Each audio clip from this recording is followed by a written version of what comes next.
বিসমিল্লাহির রহমানির রহিম। মহানবী সাল্লাল্লাহু আলাইহি ওয়াসাল্লামের মৃত্যুর সময়ের একটি ঘটনা। নবীজির মৃত্যুর সময় জিবরাইল আলাইহিস সালাম আসলেন।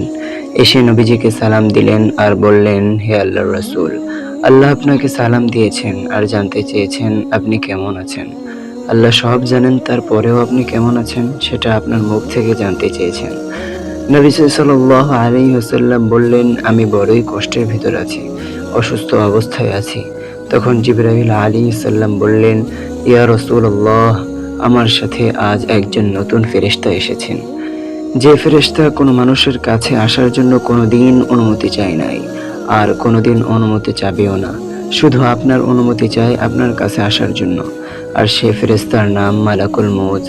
মালাকুল মউত রাসূল সাল্লাল্লাহু আলাইহি ওয়াসাল্লাম অনুমতি নিয়ে রাসূল সাল্লাল্লাহু আলাইহি ওয়াসাল্লামের জান মোবারকের কাছে এসে সালাম দিলেন।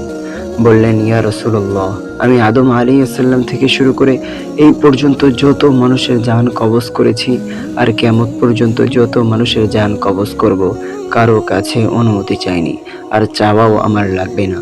কিন্তু আজকে আসার সময় আল্লাহ বলেছেন আমি যেন আপনার অনুমতি চাই।